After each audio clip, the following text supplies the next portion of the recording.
operate position না এইখানে যদি আমরা স্টার্টিং পয়েন্ট শুরু করি ইলেকট্রড কমসে কম 20 মিলি এদিকে ধরবো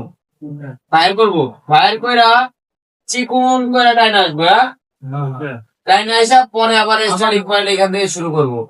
কারণ শুরু হচ্ছে যে তোমার যে পরিস্থিতি পড়ছে পিনল রয়েছে ওইগুলোর উপরে গেলে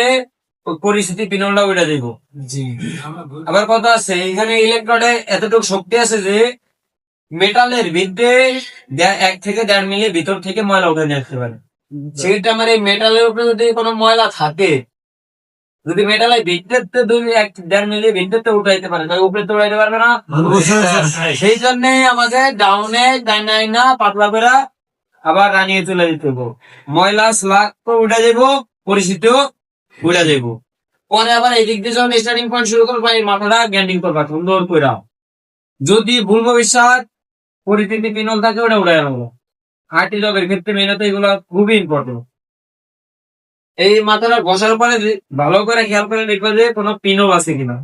যদি কোনো পিনল থাকে ওটা ঘষা 100% উঠানো হবে প্রতিদিন লেয়ার মারবা মারার পরে লেয়ার ঘোরার পরে এই জায়গায় যে জয়েন্টটা ধরছো না এরপরে জয়েন্টটাই বরাবর ধরা যাবে না একটু এদিকে না একটু এদিকে একটু এদিকে ধরলাম এই লেয়ারটা ঘুরাইলাম পরের লেয়ার এদিকে ধরলাম আবার ঘুরাইলাম ফ্ল্যাপ লেয়ার কেবিন মারলা প্রথম লেয়ার এই সেন্টারে দ্বিতীয় লেয়ার এই সাইডে তৃতীয় লেয়ার এই সাইডে যখন এই যে মানে টিটানিক পয়েন্ট ধরবো তখন কত কত ডিগ্রিতে ধরবো ইলেকট্রিক ধরবো না তোমার পজিশন কত ডিগ্রিতে আছে এটা বুঝতে হবে তোমার অ্যাঙ্গেল পাইপের পজিশন বা প্লেটের পজিশন কত ডিগ্রিতে আছে এটা বুঝতে হবে আগে 5 ডিগ্রি থাকবে না 6 থাকবে 6 থাকলে তোমার যেটা আছে তোমার 90 ডিগ্রিতে আছে 90 ডিগ্রিতে ধরলে তুমি যদি 90 ডিগ্রিতে ধরো তুমি 8 ডিগ্রিতে ঘুরাইতে পারবা কিন্তু যদি 45 ডিগ্রিতে ধরো তোমার হোল্ডার সোজা ধরতে হবে হাত ঘুরাইতে পারবা যদি 90 ডিগ্রিতে ধরো সেক্ষেত্রে তুমি যে কোনো পজিশনে যে কোনো ডিগ্রিতে হাত ঘুরাই দিলে তোমার হাতের ডিগ্রিতে অ্যাঙ্গেলের রড চলে যাবে কিন্তু যদি 45 ডিগ্রিতে ধরো ওই ইলেকট্রড আর তোমার হাতের অ্যাঙ্গেল পজিশনে যাবে না কালকে 2 বার 45 ডিগ্রি ধরছি 2 বার এসে হাত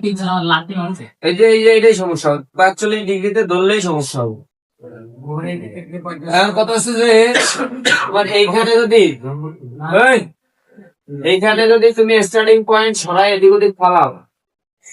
তোমার লাস্ট পয়েন্ট ফিনিশিং পয়েন্টও এদিকে একটা ওইদিকে একটা মিডিল একটা পড়বো স্টার্টিং পয়েন্ট ঠিক তো